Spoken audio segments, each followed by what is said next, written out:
Good morning sir. Very good morning. Good morning बेटा। कहाँ तक? एक मिनट, थोड़ा सा इसको उधर कर दूं।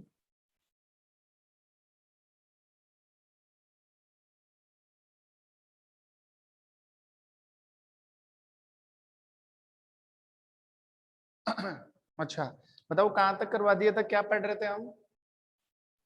सर छोटी हाथ में पाचन तक करवा दिया था। पाचन पूरा बता दिया था ना, पाचन कंप्लीट। Yes sir. ठीक है, देखो एक बार ध्यान देना। पाचन तो हमने पढ़ लिया। सबसे पहले क्या पढ़ना हमने? आहार नाल की संरचना, और आहार नाल की संरचना के बाद में पढ़ा था पाचन की क्रियाविधि। पाचन की क्रियाविधि, ठीक है। तो एक काम करता हूं, मैं इस पाचन की क्रियाविधि को वापस एक बार शॉर्ट में समझाता हूं तुम्हें। देखो, मानव में पाचन की क्रियाविधि, और इसको कितने पार्ट में डिवाइड कर दिया? 5 पार्ट में। कितने पार्ट में डिवाइड किया हुआ है? 5 पार्ट। अब देखो 5 पार्ट कौन से? पार्ट नंबर फर्स्ट वो है अंतर्ग्रहण। पहला पार्ट कौन सा है? अंतर्ग्रहण। पार्ट नंबर 2, अंतर्ग्रहण के बाद में क्या है? पाचन। पाचन के बाद में क्या आएगा? पाचन के बाद में आएगा अवशोषण। अवशोषण के बाद में क्या आएगा? स्वांगीकरण। और लास्ट में है बहिक्षेपण। बहिक्षेपण मतलब समझो इसको। मतलब ये है कि देखो हम क्या पढ़ रहे हैं? हम पढ़ रहे हैं पाचन की क्रियाविधि। दोबारा नहीं पढ़ा रहा मैं, वापस उस प्रोसेस को एक तरीके से समझा रहा हूँ। वो जो पाचन वाला प्रोसेस था, सॉरी, पाचन वाला जो प्रोसेस है उसको हम एक तरीके से ले रहे हैं। सबसे पहले देखो अंतर्ग्रहण। सबसे पहले क्या है? अंतर्ग्रहण। अंतर्ग्रहण का मतलब होता है मुख के द्वारा भोजन को अंदर लेना। मुंह के द्वारा भोजन को अंदर लेना, या माउथ के द्वारा भोजन को। जो हम खाना खाते हैं ना, मैं पचाने की बात नहीं कर रहा, आप सिर्फ खाना ले लो और खाने को लेकर मुंह में डाल लो, तो हाथों के द्वारा भोजन को मुंह में लेना क्या कहलाता है? अंतर्ग्रहण। अंतर का मतलब अंदर, ग्रहण का मतलब ग्रहण करना। अंदर ग्रहण करना। अंदर कहां पर ग्रहण करना? मुख गुहा के अंदर। कहां पर? मुख गुहा के अंदर। तो यहां पर मैं लिख देता हूं, भोजन को मुख गुहा में ग्रहण करना। सर इसे लिखे क्या? क्या? सर इसे लिखे। अभी रुक जाओ बेटा, अभी एक साथ लिख लेना। भोजन को मुख गुहा में ग्रहण करना। अब पाचन का मतलब जो सेकंड वाला पॉइंट है ना, पाचन, तो पाचन तो 3 जगह पर होता है। कहाँ कहाँ पर? पाचन 3 मुख जगह पे हो रहा गुहा, है ना, मुख गुहा में, आमाशय में और छोटी आंत में। छोटी हाथ। ये वाला पॉइंट आपको आता है, ये वाला पॉइंट हमें नहीं यस करना। सर। ये हमने पढ़ लिया। पढ़ लिया ना? समझ में आ रही बात है? Yes sir. आवाज बंद कर लो बेटा, आवाज बंद करो। पाचन वाला टॉपिक हमने कंप्लीट कर लिया ना। अब देखो पॉइंट नंबर 3, और पॉइंट नंबर 3 कौन सा है? पॉइंट नंबर 3 है अवशोषण। अवशोषण। अवशोषण का मतलब क्या होता है? देखो आप पहले एक बार पॉइंट नंबर 2 पर आओ। और पॉइंट नंबर 2 ये है, जब कंप्लीट भोजन का पाचन हो जाता है, जब सारे भोजन का पाचन हो जाता है, तब क्या होता? तब क्या होता है? वो जो पचा हुआ भोजन है ना, पचा हुआ भोजन, उस पचे हुए भोजन को रक्त वाहिनियां, हमारे शरीर में बहुत सारी रक्त वाहिनियां है, शिरा, धमनी, वो क्या करती है? उस पचे हुए भोजन को अपने साथ ले जाती है। पचे हुए भोजन को अपने साथ ले जाती है और हमारे शरीर की सारी कोशिकाओं के पास ले जाकर छोड़ देती है। इस प्रक्रिया को क्या कहते हैं? अवशोषण कहते हैं। तो इसमें हम क्या लिखेंगे? अवशोषण में क्या लिखेंगे?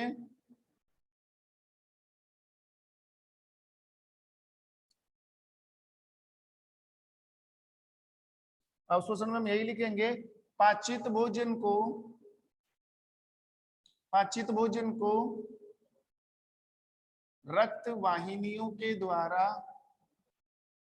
पाचित भोजन को रक्त वाहिनियों के द्वारा अवशोषित करना। पाचित भोजन को रक्त वाहिनियों के द्वारा अवशोषित करना। पाचित भोजन का मतलब है कार्बोहाइड्रेट का पाचन किस में हो चुका है? ग्लूकोज में। प्रोटीन का पाचन एमिनो अम्लों में, ठीक है। और वसा का पाचन वसीय अम्लों में, वो है पाचित भोजन। अब जैसे ही भोजन का पाचन होता है, भोजन का कंप्लीट पाचन कहां पर होता है बताओ? कंप्लीट पाचन कुणाल? छोटी हाथ में। छोटी आंत के अंदर। तो ध्यान रखना, छोटी आंत में बहुत सारी रक्त वाहिनियां आती है। रक्त वाहिनियों से मतलब है कि जो छोटी आंत है, छोटी आंत में ऐसे ऐसे ऐसे फोल्ड हो रहे हैं ना, उनके बीच में आके रक्त वाहिनियां फंस जाती है। देखो ऐसे, मान लो यहाँ पर देखो, छोटी आंत ऐसे है,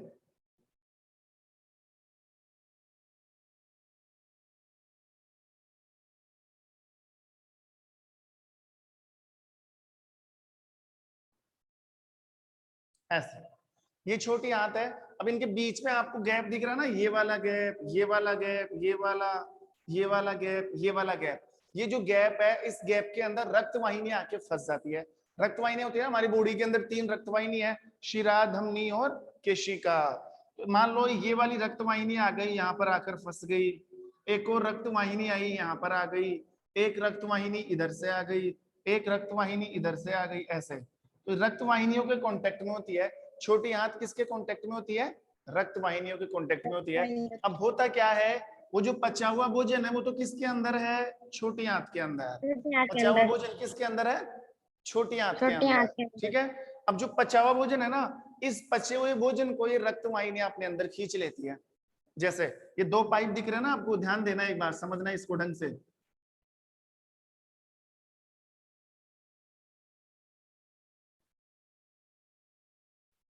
नोटिस करना, ये तो मान लो छोटी आंत की दीवार है, ये तो छोटी आंत वाली नली है। छोटी आंत के जस्ट पास में यहाँ पर क्या आएगी? रक्त वाहिनी। ये क्या है? रक्त, ऐसे समझ लो ये रक्त वाहिनी है। और मान लो ये भोजन है, ये पचा हुआ भोजन है। अब ये जो भोजन है ना, ये रक्त वाहिनी के अंदर आ जाता है। रक्त वाहिनी एक दाब लगाती है, एक प्रेशर लगाती है, और सारे भोजन को अपने अंदर खींच लेती है। तो रक्त वाहिनियों के द्वारा, रक्त वाहिनियों के द्वारा पाचित भोजन को अपने अंदर अवशोषित करने वाली प्रक्रिया को क्या कहते हैं? अवशोषण। क्या कहते हैं? अवशोषण। और ध्यान रखना, अवशोषण भी छोटी आंत में होता है, भोजन का पाचन भी छोटी आंत में होता है, और भोजन का अवशोषण भी छोटी आंत में होता है। भोजन का कंप्लीट पाचन होता है छोटी आंत के पहले भाग में, और छोटी आंत के पहले भाग का क्या नाम है? ग्रहणी। वो था ना सी आकार वाला, सी आकार वाला, उसमें भोजन का कंप्लीट पाचन हो जाता है, क्योंकि उसके अंदर 3 नली होती है, 3 रस होते हैं उसके अंदर, एक आंतरिक रस, एक अग्नाशय रस और एक पित्त रस। तो भोजन का कंप्लीट पाचन कौन सी नली में हो जाता है? ग्रहणी के अंदर। और भोजन का जो अवशोषण होता है ना, छोटी आंत के 2 भाग है, एक तो शुद्रांतर और एक अग्रशुद्रांतर। ये वाला पार्ट कौन सा है? शुद्रांतर और अग्रशुद्रांतर। इन्हीं दोनों भागों में, शुद्रांतर और अग्रशुद्रांतर, इन्हीं दोनों भागों में भोजन का क्या होता है? अवशोषण। लिख देता हूं मैं, शुद्रांतर एवं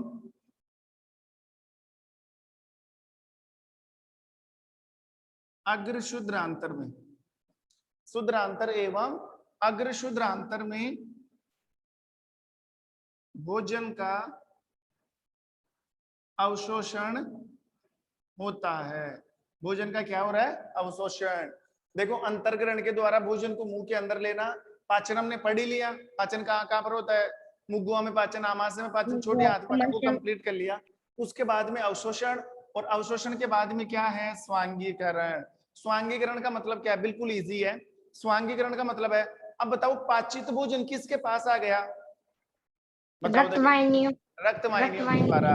अब ये रक्त वाहिनियां क्या करती है? देखो, रक्त वाहिनियों के अंदर रक्त बहता है, और हमारे पूरे शरीर के अंदर रक्त वाहिनियां फैली हुई है। रक्त वाहिनियों के अंदर रक्त बहता है, हमारी पूरी बॉडी में रक्त वाहिनियां फैली हुई है। तो आप सोचो, ये रक्त वाहिनियां इस पाचित भोजन को हमारे शरीर की प्रत्येक कोशिका तक पहुंचा देगी। पूरी बॉडी में रक्त वाहिनियां फैल रही ना, तो सोचो कितनी रक्त वाहिनियां भोजन ले लेके आ रही है। और रक्त वाहिनियों के द्वारा इस भोजन को शरीर की प्रत्येक कोशिका तक फैलाना, बांटने को स्वांगीकरण कहते हैं। तो इसकी डेफिनेशन मैं यहाँ पे लिख रहा हूं।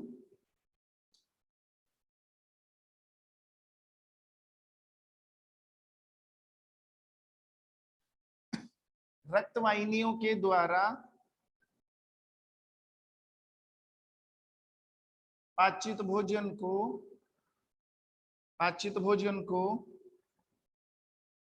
शरीर की प्रत्येक कोशिका तक पहुंचाना, शरीर की रक्त वाहिनियों के द्वारा पाचित भोजन को शरीर की प्रत्येक कोशिका तक पहुंचाना क्या कहलाता है? स्वांगीकरण। क्या कहलाता है? स्वांगीकरण। अब बचा सबसे लास्ट में क्या? बहिक्षेपण। और बहिक्षेपण का क्या मतलब होता है? देखो, भोजन को अंदर भी ले लिया, भोजन को पाचन भी कर लिया, भोजन का अवशोषण भी हो चुका है, भोजन को फैला भी चुके हैं। अब क्या बचा? जो पाचित भोजन है वो तो कोशिकाओं के पास गया, अब बच गया भोजन का कचरा जिसका पाचन नहीं हो पाता, और वो जाता कचरा। अब जो भोजन का अपशिष्ट पदार्थ है ना, वो छोटी आंत के बाद में किस में जाता है? बड़ी आंत में। तो बड़ी आंत क्या करती है? ये जो अपाचित भोजन है, ये जो अपाचित भोजन है, उस अपाचित भोजन में से बड़ी आंत क्या कर लेती है? एक तो जल निकालती है और एक खनिज लवण। आप सोचो, यहां से ये छोटी आंत है, छोटी आंत के चारों तरफ कौन सी आंत आएगी? ऐसे बड़ी आंत आएगी कि नहीं आएगी? ऐसे आएगी ना बड़ी आंत ऐसे। अब भोजन किस में जाता है? भोजन का पाचन और अवशोषण तो यहाँ पर हो गया। अब जो छोटी आंत में से जो भोजन निकलेगा ना, वो बिल्कुल अपशिष्ट पदार्थ है, कचरा है, और वो कचरा किस में जाता है? बड़ी आंत के अंदर। लेकिन बड़ी आंत क्या करती है? उस कचरे में से भी काम काम की चीजें निकालती है। बड़ी आंत उस अपशिष्ट पदार्थ में से पानी निकाल लेती है, क्योंकि पानी बाहर नहीं जाना चाहिए शरीर के, ऐसे तो शरीर में पानी की कमी आ जाए। साथ ही साथ उस अपशिष्ट पदार्थ में से बड़ी आंत क्या निकाल लेती है? खनिज लवण। और खनिज लवण और जल निकालने के बाद जो अपशिष्ट पदार्थ बच गया, उस अपशिष्ट पदार्थ को बाहर निकालना ही क्या कहलाता है? बहिक्षेपण। बहि का मतलब होता है बाहर, और क्षेपण का मतलब होता है निकालना। अपशिष्ट पदार्थों को बाहर निकालना क्या कहलाता है? बड़ी आंत। तो यहां पर मैं लिख देता हूं थोड़ा सा। जब भोजन छोटी आंत से,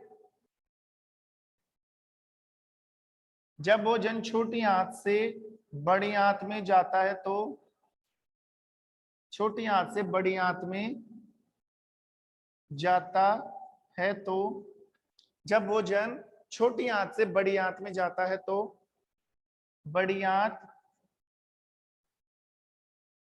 उस भोजन से, बड़ी आंत उस भोजन से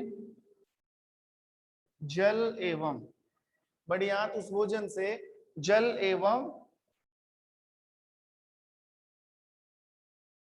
खनिज लवण निकालकर, खनिज लवण निकालकर, खनिज लवण निकाल लेती है, ऐसे लिख लो, खनिज लवण निकाल लेती है। अतः अब बचे हुए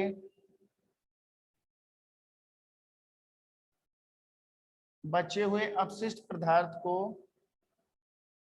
बचे हुए, दिखाई दे रहा है कि नहीं दे रहा ना नीचे?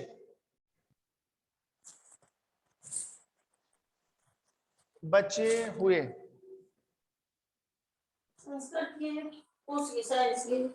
चलो मैं वापस लिख देता हूं, दिख नहीं रहा आपको।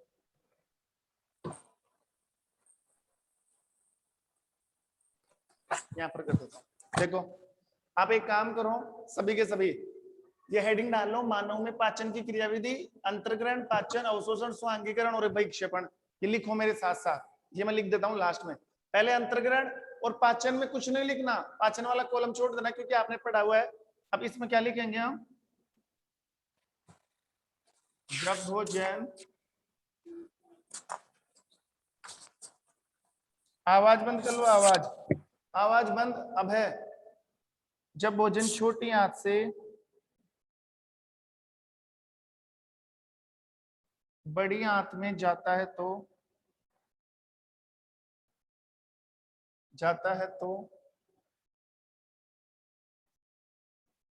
बड़ी आंत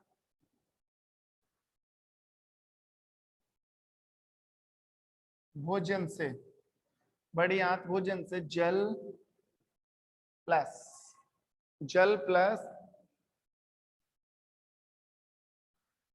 खनिज लवण, जल और खनिज लवण निकाल लेती है, जल और खनिज लवण निकाल लेती है। अब इस बचे अपशिष्ट पदार्थ को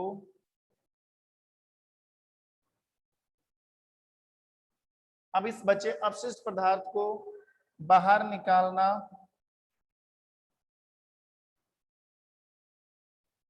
बचे अपशिष्ट पदार्थ को बाहर निकालना बहिक्षेपण कहलाता है।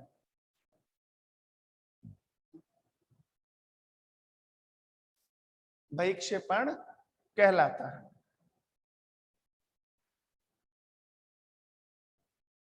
ये ला, ये हो गया पाचन वाला टॉपिक पूरा। उतार लिया तो मिटा दूं? अनुष्का उतार लिया?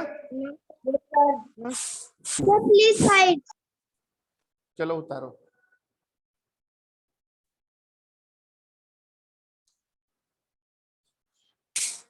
सर दिख रहा ही नहीं है। दिख नहीं रहा? सबको ही नहीं दिख रहा है, किसी एक को? सर धुंधला धुंधला। सबको? अनुष्का दिखाई नहीं दे रहा?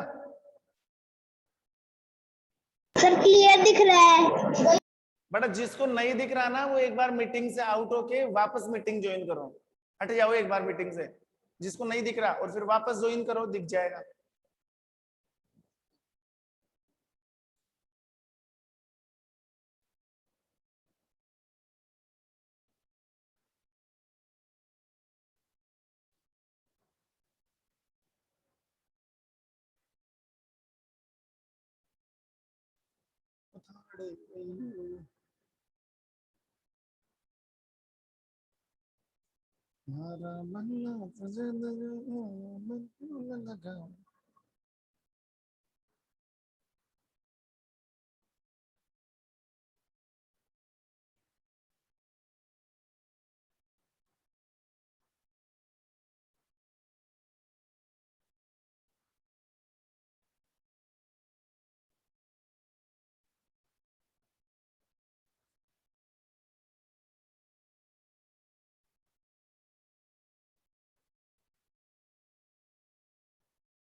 मिटा दूं? No sir.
हटा दूं? No sir. उतारो बेटा, जल्दी उतारो फटाफट।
चलो हटा रहा हूं मैं ना, ठीक है। देखो,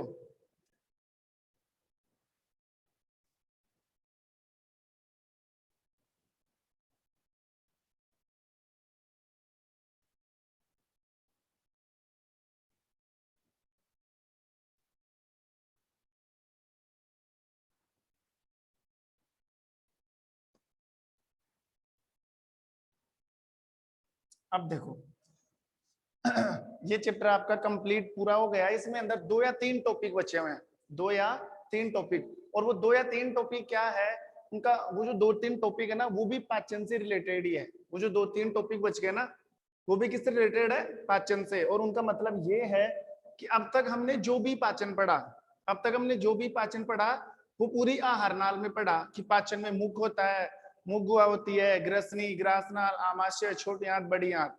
लेकिन अगर मैं बात करूं इस पृथ्वी पर और भी ऐसे बहुत सारे जीव हैं जिनके पास आहार नाल नहीं होती।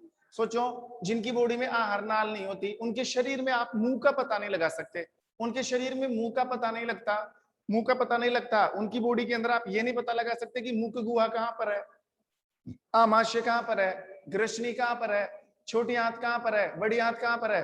कहने का मतलब अब मैं उन प्राणियों के अंदर, अब मैं उन जीवों के अंदर पाचन पढ़ा रहा हूं जिनके अंदर आहार नाल नहीं पाई जाती है, जिनके अंदर आहार नाल नहीं पाई जाती है, जिनका पूरा शरीर एक कोशिका से मिलकर बना होता है, और वो है अमीबा। वो कौन सा जीव है, अमीबा। नाम सुना होगा ना अमीबा का, ठीक है। तो देखो अमीबा में पाचन, ध्यान देना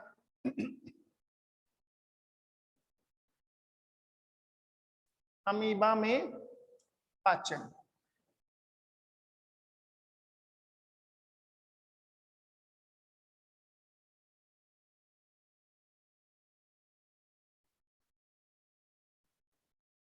क्या परिणाम है, अमीबा में पाचन। तो सबसे पहले नोटिस करोगे अमीबा एक कोशिकीय जीव है। अमीबा एक कोशिकीय जीव है। कहने का मतलब अमीबा की पूरी बॉडी एक ही कोशिका से मिलकर बनी हुई है। अमीबा एक कोशिकीय जीव। आप अमीबा की स्ट्रक्चर देखोगे ना, पूरा शरीर एक कोशिका से मिलकर बना हुआ है। जबकि मैं हमारी बात करूं तो हमारे पास तो स्पेशल अंग होते हैं, हमारे पास हर चीज का अंग है।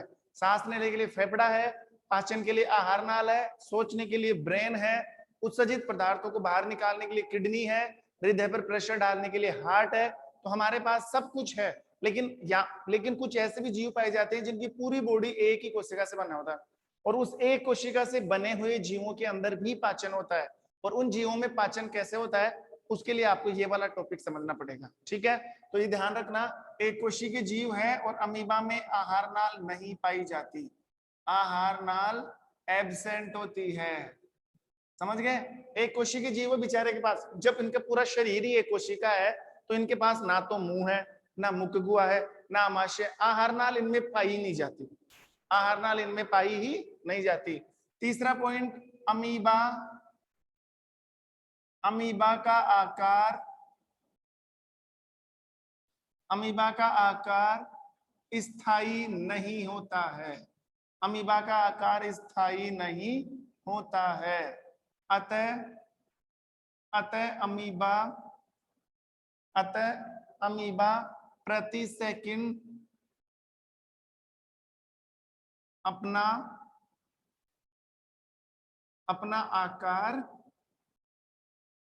बदलता है, अपना आकार बदलता है। देखो तीसरा पॉइंट क्या है, तीसरा पॉइंट ये है कि अमीबा की आप बॉडी देखोगे ना, ऐसे तो अमीबा दिखाई देगा नहीं, माइक्रोस्कोप से देखना पड़ेगा आपको, एक कोशिका से बना हुआ है।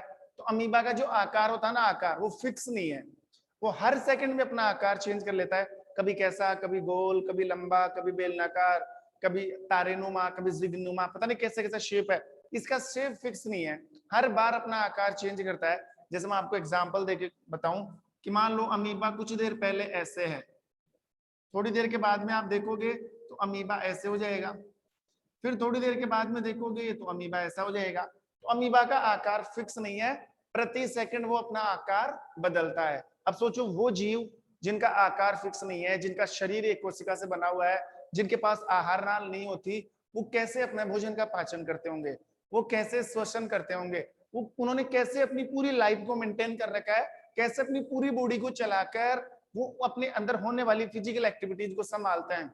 तो ये सब कुदरत का काम है, सबका काम होता है। हमें ये पढ़ना है कि अमीबा के अंदर पाचन कैसे होता है, ठीक है। अब देखो इसके लिए हमें सबसे पहले अमीबा का डायग्राम बनाना पड़ेगा, ध्यान देना।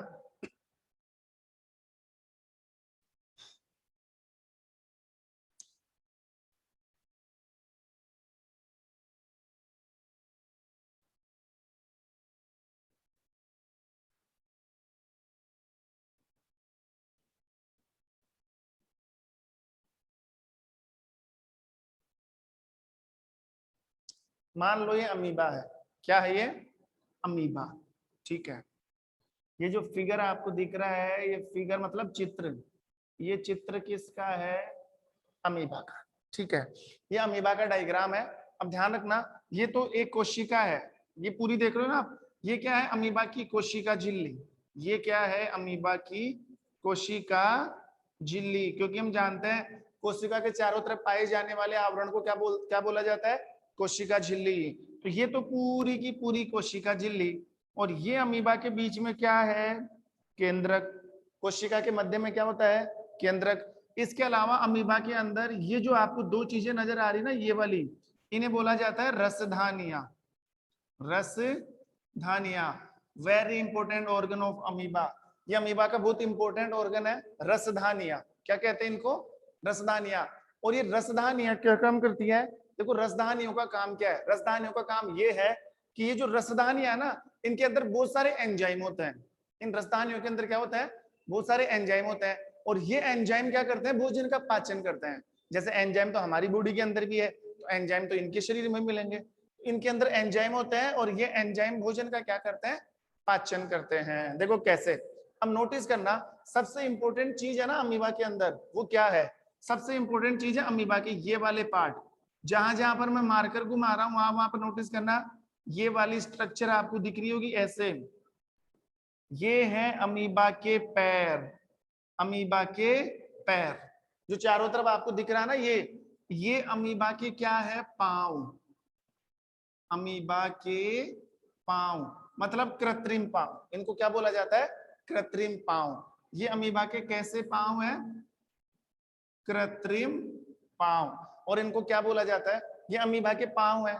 ऐसे मानते हैं कि आप बोलो सर पांव ऐसे थोड़ी होते हैं, ये तो ये ऐसे मान लो नकली पांव अमीबा के, तभी तो क्या नाम दिया है? कृत्रिम पांव है, पैर है अमीबा के। और इन पैरों को, इन कृत्रिम पांवों को बोला जाता है स्यूडोपोडिया। क्या बोला जाता है इनको? स्यूडोपोडिया। स्यूडोपोडिया अंग्रेजी में कहते हैं स्यूडोपोडिया, और हिंदी में बोला जाता है अमीबा के पादाब। पादाब का मतलब होता है पांव। ये है अमीबा के पादाब। आवाज आ रही है मेरी? कुणाल, अभय, यस सर, आ रही है। समझ में आ रहा ना? यस सर, आ रही है। Okay okay. ये अमीबा के पादाब है। अब अमीबा क्या करता है? अमीबा के ये जो स्यूडोपोडिया है ना, अमीबा के जो पांव है, वो इनसे अपना खाना पकड़ता है। खाना कैसे? नोटिस करना, मान लो या अब अमीबा क्या खाता है? अमीबा पानी के अंदर रहता है, तो पानी में पाए जाने वाले छोटे मोटे कीड़े मकोड़े खाता है ये, ठीक है। मान लो अमीबा पानी के अंदर है, और ये पानी के अंदर छोटे मोटे कीड़े मकोड़े हैं। ये पानी के अंदर क्या है? छोटे मोटे कीड़े मकोड़े। तो अमीबा को जैसे ही पता लगता है कि मेरे आसपास भोजन है, छोटे मोटे कीड़े मकोड़े हैं, तो वो क्या करता है? ये जो इसके पांव है ना, पांव, ये अपने पांव को उस कीड़ों के चारों तरफ या उस भोजन के चारों तरफ लिपेट कर उस कीड़े को बंद कर लेता है। मैं नेक्स्ट डायग्राम में बनाता हूं इस चीज को, देखो ऐसे, ध्यान देना।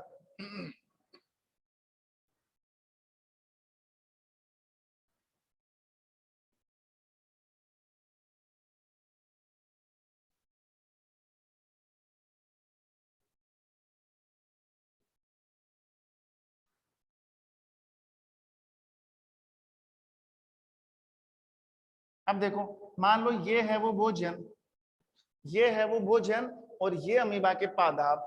ये अमीबा के क्या है? पादाब, ठीक है। और ये क्या था? भोजन। अब देखो, ये जो भोजन है ना, भोजन को, इस भोजन भोजन अमीबा का भोजन क्या होगा? छोटे मोटे कीड़े मकोड़े होंगे। तो ये जो कीड़े मकोड़े हैं, ये जो भोजन है, उनको अमीबा क्या कर लेता है? अपने पैरों के अंदर कैद कर लेता है। मतलब जैसे ही इसके आसपास भोजन होता है, अमीबा उसके पास जाता है और अपने पांव फैलाकर उस भोजन को क्या कर लेता है? कैद कर लेता है, पकड़ लेता है, उसको अपने अंदर ले लेता है। जैसे ही भोजन कैद होगा, अमीबा बिल्कुल इसको पकड़ लेता है। देखो ऐसे, ऐसे हो गया ना।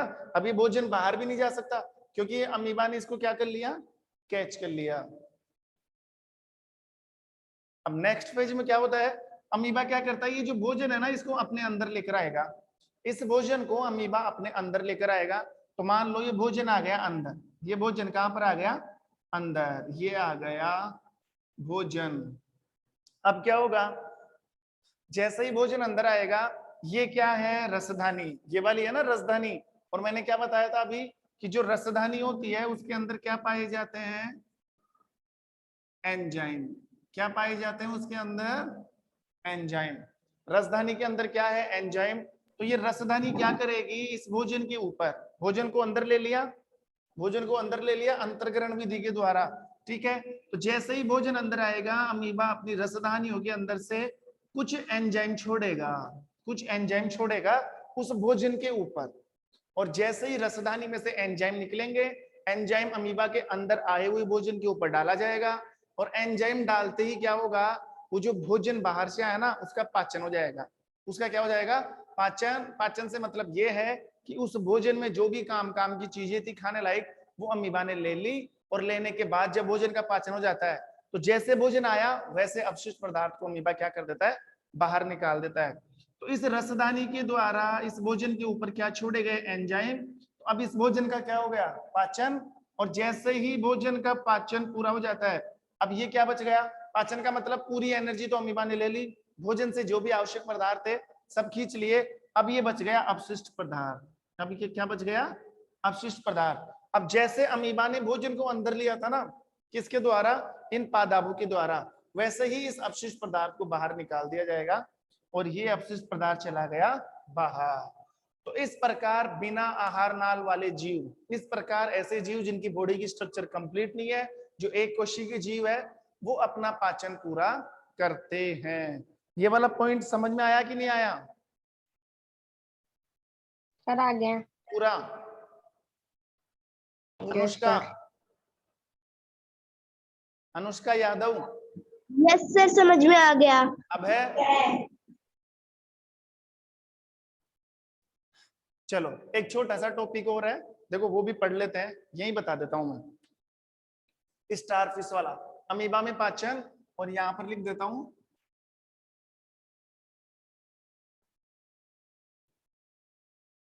स्टारफिश में पाचन।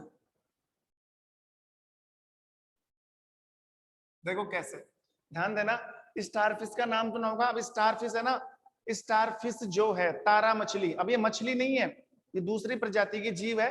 हालांकि आप ये मत समझना कि इसके नाम के आगे मछली लगा हुआ तो ये मछली है, ये मछली नहीं है। ये एक, हालांकि एक कोशिकीय जीव नहीं है, लेकिन आप ये मान सकते हो इनके शरीर का निर्माण नहीं होता है, मतलब कंप्लीट पूरी बॉडी नहीं बनी होती है, इनके पूरे शरीर का निर्माण नहीं हुआ होता है। हालांकि एक कोशिकीय जीव तो नहीं है, बहुकोशिकीय जीव है। तो अब ये पाचन कैसे करती है, ये भोजन कैसे लेती है और उसका पाचन कैसे करती है। तो सबसे पहले हम तारा मछली का डायग्राम बनाएंगे ऐसे।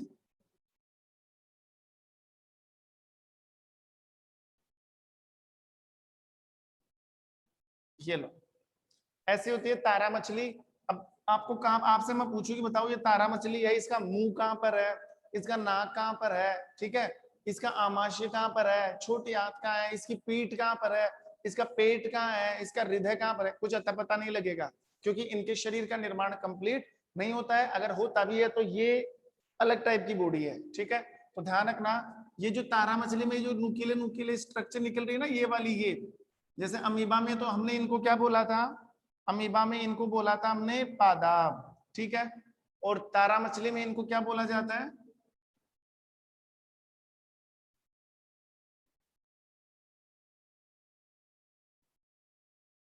या ऐसे मान लो ये तारा मछली के पांव है, ये क्या है, तारा मछली के पांव।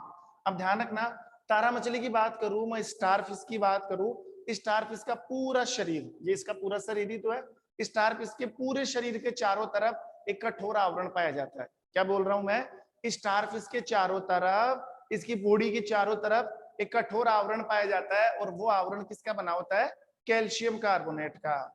ये इसकी बॉडी के चारों तरफ जो आवरण बन रहा है ना, आवरण, ये किसका बना हुआ है, CaCO3, एक यौगिक होता है जिसका नाम क्या है, कैल्शियम कार्बोनेट। क्या नाम है उसका, कैल्शियम कार्बोनेट। मतलब स्टारफिश के चारों तरफ जो आवरण बना हुआ है, इसके चारों तरफ जो आवरण बना हुआ है वो किसका बना हुआ है, वो बना हुआ है कैल्शियम कार्बोनेट। किसका बना हुआ है, कैल्शियम कार्बोनेट। अब देखो सबसे बड़ी बात, ये पाचन कैसे करती है, ये खाना कैसे लेती है, पाचन कैसे करती है। अब अमीबा भोजन कैसे करता है वो चीज तो आपको समझ में आई गई होगी। स्टारफिश भोजन कैसे करती है, ये खाना कैसे खाती है, वो चीज हमें देखनी है। तो देखो ध्यान देना, नोटिस करना, ये भोजन ऐसे करती है ये क्या करती है, जैसे ही इसको भोजन करना होता है, जैसे ही इसको भोजन करना होता है तो ये क्या करती है अपने शरीर के अंदर से, सॉरी इसकी बॉडी के चारों तरफ जो कैल्शियम कार्बोनेट का आवरण है ना, कैल्शियम कार्बोनेट का मतलब आप ये समझ सकते हो सीमेंट जैसा, जो सीमेंट आती है ना सीमेंट, उसके जैसा आवरण होता है इसके शरीर के चारों तरफ, इतना कठोर आवरण। तो फिर ये भोजन कैसे करती होगी, तो ये क्या करती है अपने अंदर से आमाशय को बाहर निकालती है।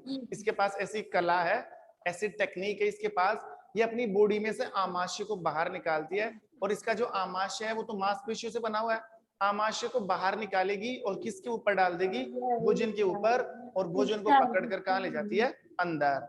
अब अंदर ले जाकर क्या करेगी, जैसे अमीबा ने पाचन किया था वैसे पाचन करेगी, उससे एनर्जी निकालेगी और भोजन को वापस कहाँ पर छोड़ देगी, बाहर। ठीक है, ऐसा है। तो ये इसकी कहीं से भी, इस वाले पॉइंट से, इस वाले पॉइंट से, इस वाले पॉइंट से, इस वाले पॉइंट से, कहीं किसी भी पॉइंट से ये क्या करती है, आमाशय को बाहर निकालती है, आमाशय को बाहर निकालती है।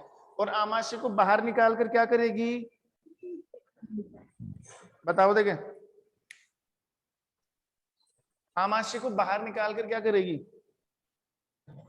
भोजन पकड़ेगी, भोजन के ऊपर डाल देगी, और फिर क्या करेगी, फिर आमाशय को हाँ शरीर में उस आमाशय और उस भोजन को वापस अंदर ले जाएगी। ठीक है, फिर इसकी बॉडी के अंदर बहुत सारी रसदानियां पाई जाती हैं जो भोजन का पाचन करेंगी, तब जाके इसका पाचन हो पाएगा। अभी भी देखो ये चैप्टर पूरा नहीं हुआ, एक टॉपिक और रह गया इसका, और एक टॉपिक कौन सा है, जानवरों में पाचन कैसे होता है। जैसे भैंस है, बकरी है, गाय है, आपने देखा होगा जब वो भोजन करते हैं तो बहुत जल्दी जल्दी खाते हैं, वो ये चाहते हैं कि मैं पूरा एक साथ खा लूं, फिर वो पूरा एक साथ खाते हैं फटाफट, फिर आराम से बैठकर वो क्या करते रहते हैं, जुगाली करते रहते हैं। देखा होगा आपने, जुगाली करते हैं ना। तो जानवरों के अंदर, प्राणियों के अंदर, या दूध दे, आवाज मत करो अभय, दूध देने वाले प्राणियों के अंदर भोजन का पाचन कैसे होता है, ये हम कंफर्म करेंगे नेक्स्ट क्लास के अंदर, और इससे नेक्स्ट क्लास में आपका चैप्टर भी क्या हो जाएगा, पूरा हो जाएगा। ठीक है, तब तक के लिए thank you, have a nice day बेटा। Have a nice day sir. ठीक है, सर। Thank you.